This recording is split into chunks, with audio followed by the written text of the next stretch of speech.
Before you judge me, let me tell you how I got here. On my 62nd birthday, I thought I was going out to lunch. I wore my best sweater and even did my hair. But instead of cake and laughter, I was handed a suitcase and abandoned.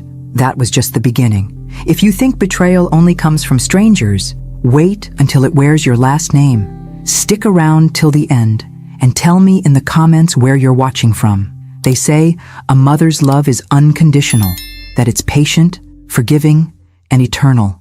I believed that. I lived that. Every scraped knee, every sleepless night, every school play, I was there for Brandon, my only son.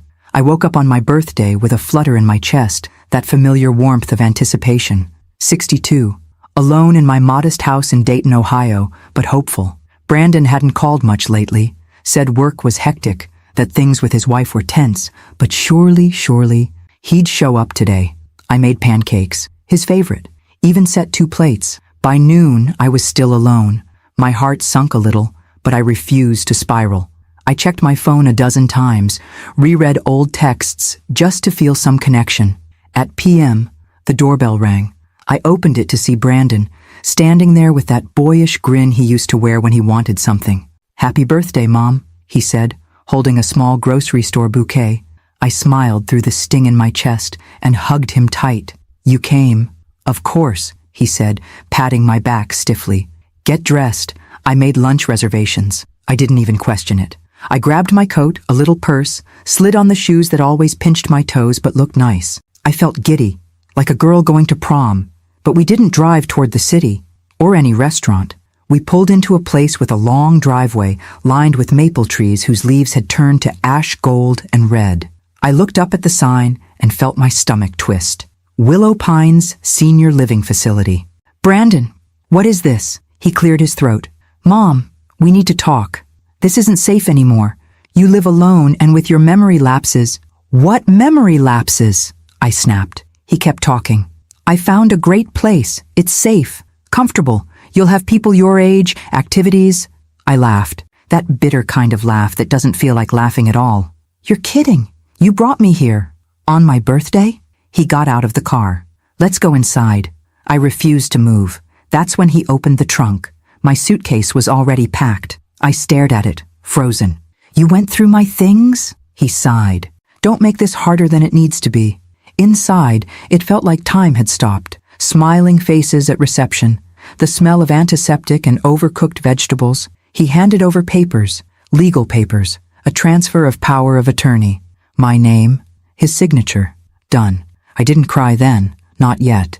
I let them lead me to a room with beige walls, an adjustable bed, and a small window facing a brick wall. My birthday gift. I sat on the edge of the bed with my coat still on, feeling the cold seep through my bones. No cake, no candles, just silence. Hours passed. I finally opened the bouquet. It had wilted from the car ride. The flowers looked like I felt. That night, I lay awake, listening to the quiet rustle of nurses, the distant sound of a TV somewhere down the hall. The mattress was too firm. The sheets smelled like bleach. I replayed every conversation with Brandon over the past year, trying to see the signs I'd missed. I thought of all the times I said yes when I should have said no. The times I covered for him, loaned him money, made excuses to others. The moments I swallowed disappointment because I loved him. But that night, I stopped defending him. Something cracked inside me. Something essential. The next morning, I asked a nurse for my cell phone. She said my son had taken care of it, disabled the line, said it was too confusing for me. It was then I realized I wasn't here to be cared for. I was here to be erased, and if I didn't find a way out, they'd succeed.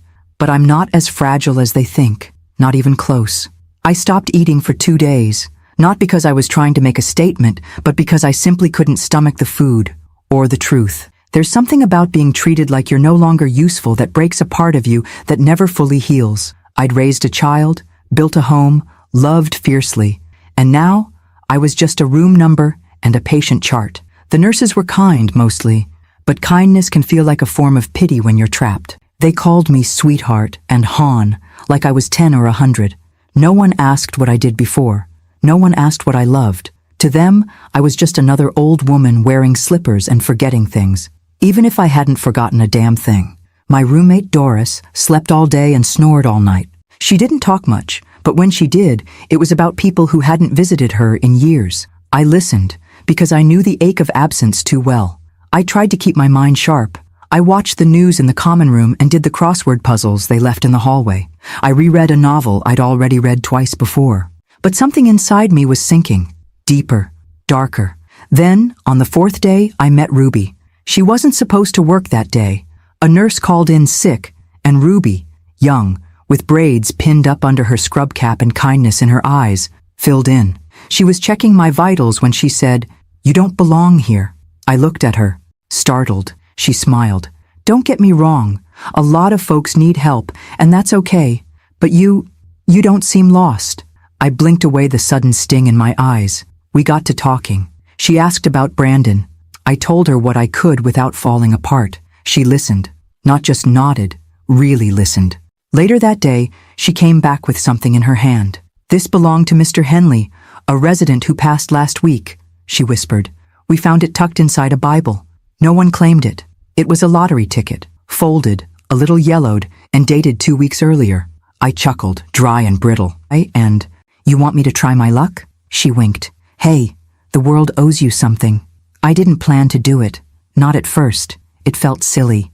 But boredom and desperation are strange bedfellows. That night, I waited until the hallway was quiet, used one of the facility's ancient desktops in the lounge, and typed in the numbers. My hand froze. My eyes scanned the page again and again. Is million. I covered my mouth with both hands. I looked around. No one was there. The silence that followed was deafening. It wasn't joy I felt, not at all. It was fear. Pure, electric fear. If Brandon found out, if anyone found out, I printed the confirmation, folded it small, and tucked it inside my bra. The next day, I called Ruby aside. "I need to talk to someone, privately. Someone legal." She didn't ask why. She just nodded. Ruby knew someone, a volunteer attorney who came by twice a month to help seniors with wills and such. I waited, with my heart pounding, until he arrived that Friday. His name was Aaron, young, sharp, and most importantly, discreet. We sat in the tiny break room. I slid him the lottery confirmation and whispered, "Can you help me disappear?" His eyebrows rose, but he didn't flinch. "We'll need to move fast," he said. The next hours were a blur. Paperwork, notarizations, financial transfers, a new phone, a temporary mailing address. He contacted an independent financial advisor who set up a blind trust. My name was nowhere visible. Brandon would never see a cent. I signed a new will, leaving everything to charity, just not yet disclosed. Brandon had already signed away my life once. I wouldn't let him do it again. Ruby hugged me on the night I left. "Don't forget us when you're free," she whispered. I didn't cry. I couldn't. I slipped away just before dawn, wearing clothes that weren't mine, carrying a duffel with only the essentials. They thought I was senile, broken, alone, but I was about to become a ghost with $1 million. Let them look for me. They'd never see me coming. The bus ride out of Ohio was long, quiet, and cold. I sat near the back, hood up, sunglasses on, clutching that duffel like it held my soul. In many ways, it did. I didn't know exactly where I was going. All I knew was that I had to get far enough that no one could find me. Not Brandon, not his wife, not the lawyers he'd likely already called. Aaron had helped me purchase a modest house under a new trust name in rural Tennessee. Something off the grid, but livable. No cameras, no neighbors too close, just enough distance between me and the life I was leaving behind. When we crossed the Kentucky border, I exhaled for the first time in hours. Freedom had a taste, and it wasn't sweet.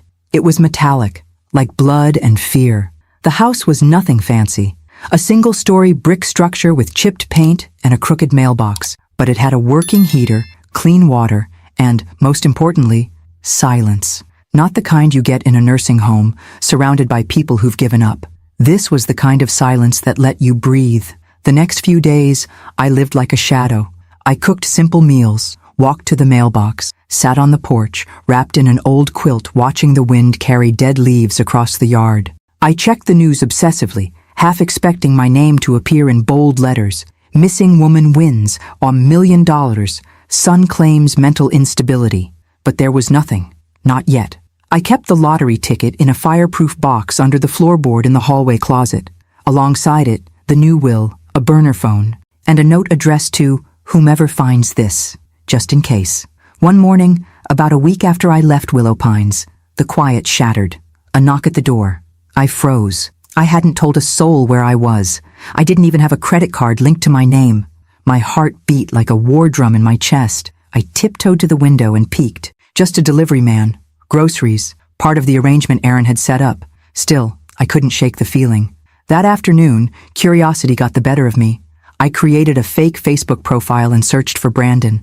There he was, smiling in his profile picture like the world hadn't fallen apart. In his latest post, he wrote, "If anyone has seen my mother, Margaret Taylor, please contact me or the Dayton police. She's been missing for several days. We're worried about her safety." Beneath it, hundreds of comments poured in.